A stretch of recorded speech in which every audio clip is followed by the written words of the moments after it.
சாண்டில்யனின் ராஜதிலகம். அத்தியாயம் 20. ராஜமோகினி. முதலாம் ஜாமம் முடிந்து வெண்மதி காஞ்சி மாநகருக்கு நிலவாடை போர்த்தியிருந்ததால் மனதை கவர்ந்துவிட்ட அம்மா மாநகரின் எழிலிலும் பெருமையிலும் நிகரிலா வரலாற்றிலும் புராணத்திலும் இலக்கியத்திலும் இதயத்தை பறிவுறுத்துவிட்ட இளவரசன் பெருவணிகனின் எச்சரிக்கையை காதில் வாங்கினான் இல்லை. தொண்டைமான் இளந்திரையன் காலத்தில் திருவக்காவுக்கு அப்புறமிருந்த காஞ்சி மாநகர் பல்லவர் காலத்தில் நாற்புறங்களிலும் பெரிதும் படர்ந்து விட்டதையும் பெருமதில்களாலும் அகழிகளாலும் பலப்பட்டு விட்டதையும் தெய்வ ஆலயங்களிலாலும் சமண மடங்களாலும் சிறப்புற்றிருப்பதையும் எண்ணி பார்த்து இத்தனையும் பல்லவர்கள் சாதனை என்பதால் பெருமிதப்பட்டு கொண்டான். அந்நகருக்கு இணை உலகத்தில் வேறெங்கும் கிடையாது என்று மனதிற்குள் சொல்லிக்கொள்ளவும் செய்தான். உண்மையில் அவன் எண்ணத்தை வடமொழியும் தென்மொழியும் தீன் தமிழும் ஒப்புக்கொள்ளவே செய்தன. நகரேஷு காஞ்சி என காளிதாசனும் கல்வியில் கரையில்லாத காஞ்சி நகர் என அப்பர் சுவாமிகளும் சிறப்பிக்கப்பட்டதும் கச்சிப்பேடு எனும் நெடும் கொடிகள் தழுவப்பட்ட குறுகிய கால்களையுடைய காஞ்சி மரங்கள் நடந்ததனால் காஞ்சிபுரம் என்றும் ஆதிகாலத்திலிருந்தே பிரசித்தி உள்ளதும் ஸ்கந்த புராணத்தில் மோகினி தந்திரத்திலும் பிரஸ்தாபிக்கப்பட்டதும் புராணப்படி பாரதத்தின் புண்ணிய ஸ்தலங்களில் ஒன்றாயிருப்பதும் கிமு 5ஆம் நூற்றாண்டில் புத்த பகவானை வந்து சமய உண்மைகளை உரைத்ததால் பெரும் பேறு பெற்றதும் கிமு 15ஆம் நூற்றாண்டில் பதஞ்சலி பாஷ்யத்தில் இடம்பெற்றதும் பிரளயஜித், சிவபுரம், விஷ்ணுபுரம், திருமூர்த்தி வாசம், பிரம்மபுரம், தண்டகபுரம், கன்னிக்காப்பு இப்படி பல பல பெயர்களால் புராணங்களில் அழைக்கப்பெற்றதுமான காஞ்சியின் பெருமைகளை எல்லாம் எண்ணி பார்த்த பல்லவேளவல் இல்லை இல்லை, இம்மாநகருக்கு இணை ஏதும் இல்லை என்று எண்ணி தனக்குள் மீண்டும் மீண்டும் சொல்லிக் கொண்டான். அவனது வண்டி சென்ற பாதைக்கு பக்கத்தில் மிக உயரமாக எழுந்திருந்த காஞ்சியின் பெருமதில்களையும் அதன் மேற்பகுதியில் எரிந்து கொண்டிருந்த பெரும் பந்தங்களையும் சஞ்சரித்துக் கொண்டிருந்த சாளுக்கிய வீரர்களையும் பார்த்து எந்த எதிரியும் நுழைய முடியாத இந்த நகரத்துக்குள் சாளுக்கியரை அனுமதித்து விட்டாரே தந்தை என்று நினைத்து பெருமூச்சும் விட்டான். அப்பொழுதும் தந்தையை பற்றி நொந்தான் இல்லை பல்லவேளவல்.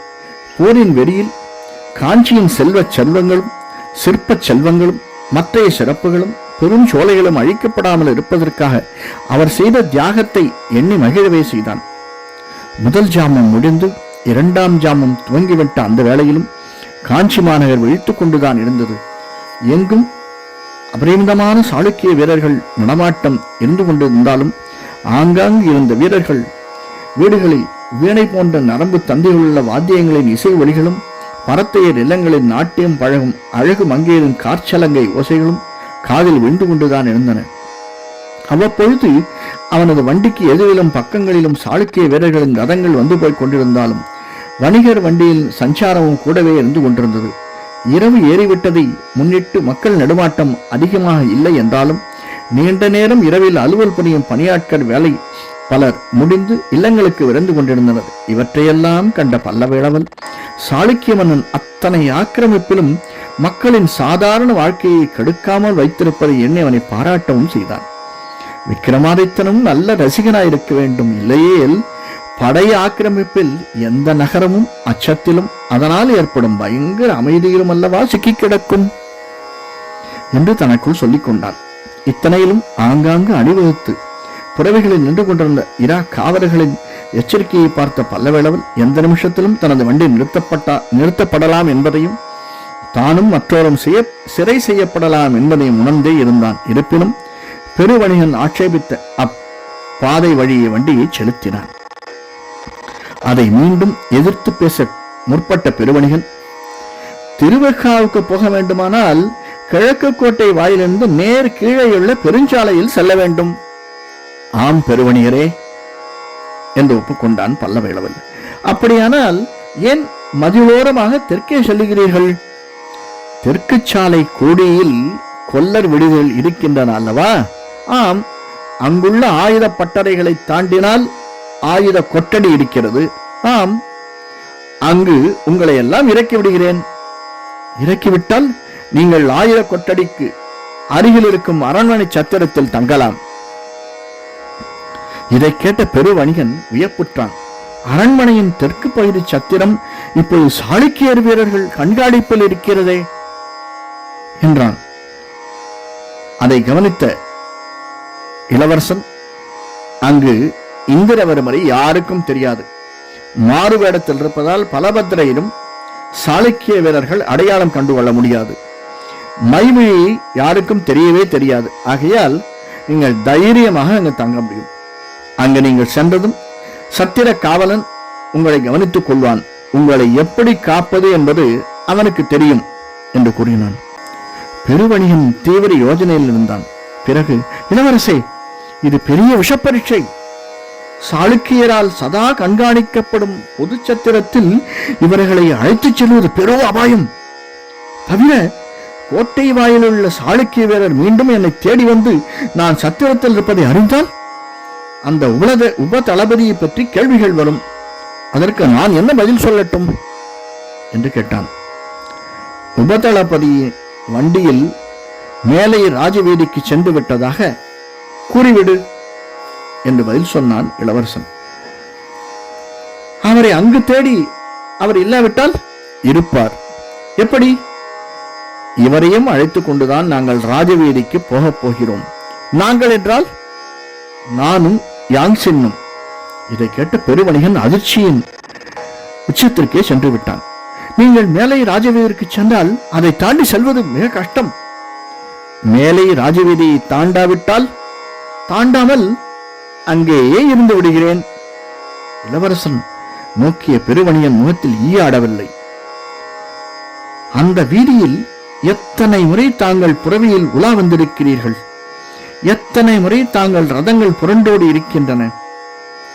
எத்தனை மக்கள் தங்களை பார்த்து ஆனந்த ஆரவாரம் செய்திருக்கிறார்கள். நீங்கள் அந்த வீதியில் நுழைந்ததும் உங்களை அடையாளம் கண்டுகொள்ளக்கூடியவர்கள் ஏராளம். அடையாளம் கண்டுகொண்டால் மக்கள் வாளாயிருப்பார்களா? கூச்சல் போடுவார்கள். அதை தொடர்ந்து பெரும் விபரீதம் அல்லவோ விளையும் என்று விளக்கினான் பெருவணிகன். அஞ்சாதீர் பெருவணிகரே, ஒருவரும் காணாமல் ராஜவீதிக்குள் என்னால் நுழைய முடியும் என்று உறுதி கூறிய பல்லவளவில் மேற்கொண்டு உரையாடலை வளர்த்த விரும்பாமல் காளைகள் பக்கம் திரும்பி சாட்டையை சொடுக்கினான். அதற்கு மேல் பெருவணிகனும் ஏதும் பேசவில்லை. தன்னை மற்றவர்களுடன் விட்டு போக வேண்டாம் என்று மைவிழி கூட சொல்ல ஒரு முறை வாயெடுத்தாள். ஆனால் ஏதாவது கூறினால் தந்தை விபரீத பொருள் கொண்டு விட்டால் என்ன செய்வது என்று எண்ணி உதட்டில் வந்த சொற்களை மெழுங்கியே விட்டாள். தன்னுடன் பெண் வரக்கூடாது என்ற தந்தை மறுத்ததே பெரும் மாறுதல் என்று நினைத்த மைவிழி விதிவெட்டு விழியில் காரியங்கள் நடக்கும் என்று மௌனமே சாதித்தாள். பல்லவ அளவில் மேற்கொண்டு யாருடனும் பேச்சு கொடுக்காமல் தன்னிஷ்டப்படி வண்டியை செலுத்தினான். இரும்பு கொல்லர் பட்டறைகள் இருக்கும் குறுகிய வீதியொன்றில் வண்டியை திருப்பி 2 பட்டறைகளை தாண்டி ஆயுத கொட்டடிக்கு அருகில் இருந்த ஒரு பட்டடை முன்பாக வண்டியை நிறுத்தி இந்திரவர்மனையும் பலபத்ரனையும் இறங்கச் சொல்லி சவுக்கு கழிகளையும் இறக்கச் சொன்னான். பணியாட்கள் சிலர் தலை நீட்டவே, போர் கோடரிகளுக்கு சவுக்கு பிடிகள் அரசர் உத்தரவுப்படி வந்திருக்கின்றன, இறக்கி போடுங்கள். ஆயுத கொட்டடிக்கு அப்பால் உள்ள சத்திரத்திற்கு அந்த இரும்பு கொல்லர்களையும் இந்த பெருமாட்டையும் அழைத்துச் செல்லுங்கள், மன்னர் உத்தரவு என்று கூறினான். அவர்கள் சவுக்கு கழிகளை இறக்கி கொண்டிருக்கையில் இந்திரவர்மன் வண்டியின் முன்புறம் வரச் சொன்ன இளவரசன், இந்த இரும்பு கொல்லர்களை துணை கொண்டு சென்றால் உங்கள் மீது எந்த சந்தேகமும் வராது.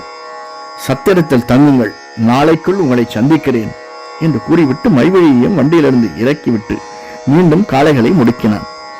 மீண்டும் வண்டி வந்தது அந்த குறுகிய வீதியிலிருந்து தெற்கு பெருவீதிக்கு. வண்டியை செலுத்திய இளவரசன் மேலே ராஜவீதியில் இருந்த சிவகாஞ்சியை நோக்கி காளைகளை பறக்க விட்டான். வண்டி மேலை ராஜவீதியை அடைவதற்கு முன்பாக இருந்த பக்க பாதையொன்றில் வண்டியை நிறுத்தி வீரபாகுவையும் சீனனையும் இறங்க கட்டளையிட்டான். பிறகு சொன்னான் வீரபாகுவை நோக்கி, வீரபாகு, இனி நாம் நடந்தே செல்லப் போகிறோம். எங்கு? ஏற்கனவே நான் சொல்லவில்லை? அதான் பெருவணிகரிடம். மேலே ராஜவீதிக்கு போகப் போவதா சொன்னீர்களே, அங்குதான் போகப் போகிறோம். உங்களுக்கு அதிக துணிவு இருக்கிறது என்றான் வீரபாகு. என்னை விட துணிவு உனக்கு அதிகம் தேவை என்றான் இளவன். ஏன்?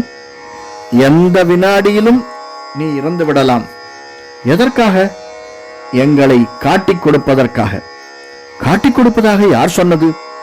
வீரபாகு, இப்பொழுது நாம் மேலை ராஜவீதிக்குள் நுழைகிறோம்.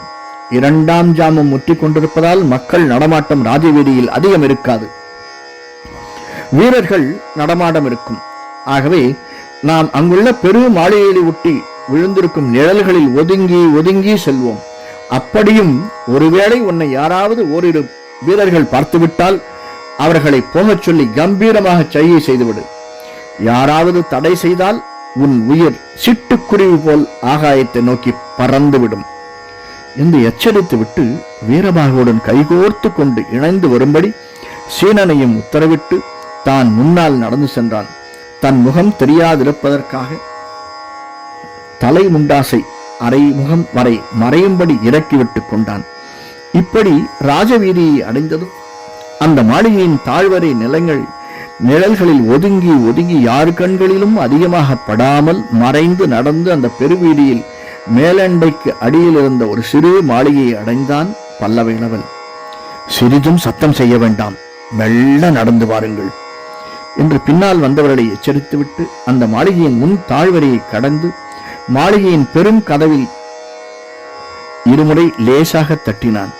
சிறிது நேரம் உள்ளிருந்து பதிலேறும் வராததால் மீண்டும் இருமுறை சற்று பலமாக தட்டினான்.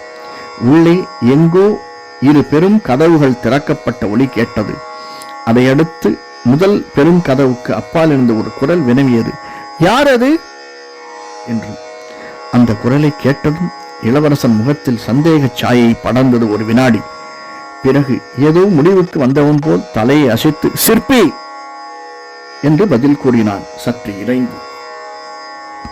கதவு மெல்ல திறக்கப்பட்டது. திறந்த கதவுகளுக்கு பின்னால் நின்ற உருவத்தை கண்டதும் பெரும் குழப்பத்திற்கும் வியப்பத்திற்கும் உள்ளானான் இளவரசன். கதவுக்கு பின்னால் தன்னந்தனியாக நின்றிருந்தாள் ஒரு ராஜமோகினி. இங்கு உங்களை நான் எதிர்பார்க்கவில்லை என்று தட்டுத்தடுமாறி சொன்னான் இளவரசன். அந்த ஏமாற்றம் உங்களுக்கு மட்டுமல்ல, எனக்கும் தான் என்றாள் ராஜமோகினி கமல முகத்தில் சிறிது சினத்தை படரிவிட்டு. ஏன்? நானும் உங்களை எதிர்பார்க்கவில்லை இங்கு. இதை சொன்ன அந்த ராஜமோகினி நகைத்தாள். அந்த சிரிப்பு ஜலதரங்கத்தின் ஸ்வரங்களைப் போல் ஒலிப்பதை உணர்ந்த இளவரசன் மேற்கொண்டு பேச நாழாமல் பல வினாடிகள் சிலையென நின்று விட்டான். அவள் சிரிப்பு அடுத்த வினாடி மறைந்தது. முகத்தில் கடும் கோபம் தாண்டவமாடியது. அதுவரை மரியாதை காட்டி பேசி அவள் முகத்தில் சினத்தின் சாயை திடீரென படர்ந்தது. கண்கள் கனலை கக்கின. யார் நீ என்று சற்றும் மரியாதையற்ற சொற்கள் கூறிய அம்புகள் என உதிர்த்தன அவள் செவ்விய உதடுகளில் இருந்து.